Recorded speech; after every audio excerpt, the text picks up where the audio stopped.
Hello guys, welcome back to our YouTube channel.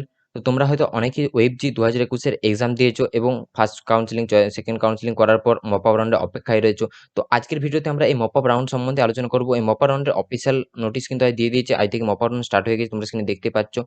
তো সেই নিয়ে আলোচনা করব। তো ভিডিওটি শুরু করার আগে তোমাদের কাছে অনুরোধ, তোমরা যদি এই চ্যানেলটি নতুন হয়ে থাকো তো চ্যানেলটিকে অবশ্যই সাবস্ক্রাইব করো এবং পাশে থাকা বেল আইকনটি অন করে রাখো নোটিফিকেশনের মাধ্যমে বিভিন্ন স্টাডি রিলেটেড আপডেট এবং ওয়েবজি সংক্রান্ত বিভিন্ন আপডেট সবার আগে পাওয়ার জন্য। তো বেশি সময় নষ্ট না করে ভিডিওটা শুরু করা যাক। তো তোমরা স্ক্রিনে দেখতেই পাচ্ছ যে ওয়েবজির অফিসিয়াল সাইটে আমি চলে এসেছি। সেই অফিসিয়াল ওয়েবসাইটের লিঙ্ক তোমরা যদি চাও ডেসক্রিপশন বক্সে দিয়ে দেওয়া হবে। তো এই দেখতে পাচ্ছ এখানে mop up round participant fees and payment choice filling. তো এখানে এই যে স্টার্ট হয়ে গেছে, আজ থেকে মপ আপ রাউন্ডের জন্য তোমরা এখান থেকে অ্যাপ্লাই করতে পারবে। শুরু থেকে চয়েস ফিলিং করতে পারবে, পেমেন্ট ফিস দিতে পারবে এবং এখান থেকে অ্যাপ্লাই করতে পারবে। তো কি করে করবে তোমরা, এইটা ট্যাপ করার পর একটা লগ ইন পেজ খুলে যাবে তোমাদের অ্যাপ্লিকেশন আইডি পাসওয়ার্ড দিয়ে। সেখান থেকে আমি আমার আইডি পাসওয়ার্ড অলরেডি বসিয়ে নিয়েছি একজন স্টুডেন্টদের।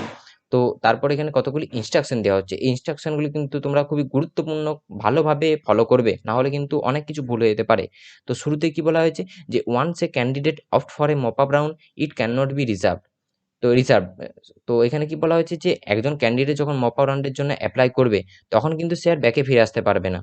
তারপর কি বলেছে, already admitted candidate retain their seat for which they have already secure admission, but in case of new allotted mop up round then previously secured seat will be automatically get cancelled and candidate will not have any claim to previous secure their seat. তো এখানে কি বলা হয়েছে, ধরো কোনো student যদি already কোনো কলেজে সিট পেয়ে থাকো, তারপর সে মপ আপ রাউন্ডের জন্য অ্যাপ্লাই করেছো এবং নতুন কোনো কলেজে পেয়ে গিয়েছো, কিন্তু সে নতুন যে কলেজে পেলে সেই কলেজ তোমার পছন্দ নাও হয় তবু কিছু করার থাকবে না, তোমাকে সেই কলেজে অ্যাডমিশন নিতে হবে। এবং পূর্ববর্তী যে কলেজে পেয়েছিলে সেই কলেজটি যদি ভালো হয়ে থাকে তাহলে সেই কলেজ কিন্তু অটোমেটিক ক্যান্সেল হয়ে যাবে। তাই তোমাদের ভালো করে বলছি, তোমরা কিন্তু ভালো করে কথাটা মাথায় ঢুকিয়ে নাও যে যদি কোনোভাবে তোমরা এই ভুলটি করো তোমাদের কিন্তু অনেক কিছু ক্ষতি হতে পারে। তাই আমি বলবো যে কাউন্সিলিং করার সময় তোমরা কিন্তু খুব ভালোভাবে কাউন্সিলিং করবে, তাতে করে তোমরা ভালো কলেজগুলি ওপর দিকে রাখবে, তাহলে তোমরা ভালো কোনো কলেজে অ্যাডমিশন পেয়ে যেতে পারো মপ আপ রাউন্ডের মাধ্যমে।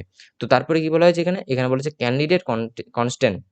তো do you have want to participate এখানে মপ আপ রাউন্ডে চয়েস ফিলিং এর জন্য ইয়েস অন্য করলে, ইয়েস করলে তুমি প্রসিড হবে নেক্সট পেজের জন্য। তারপর এখানে পাসওয়ার্ড দিয়ে পর সেভেন নেক্সট প্রসিড করবে, তারপর তুমি শুরু থেকে আবার চয়েস ফিলিং করতে পারবে। তো আমি বলবো যারা ধরো কারো 5,000 র্যাঙ্ক, তো তার মধ্যে যে কলেজগুলো চেয়েছে পায়নি, তার উপর দিকে যে কলেজগুলো রেখেছিলে যেগুলো পেতে পারো আর একটু র্যাঙ্কে গেলে, সেরকমভাবে তোমরা কিন্তু কলেজগুলি রাখবে। যে কলেজগুলো পেতে পারো তোমার র্যাঙ্কে সেই কলেজগুলো কিন্তু কোনোভাবে উপরের দিকে রাখবে না, তাহলে কিন্তু সেই কলেজগুলি আবার তুমি পেয়ে যেতে পারো, সেক্ষেত্রে তোমার কিন্তু কাউন্সিলিং প্রসেসটাই ভুল হয়ে যাবে।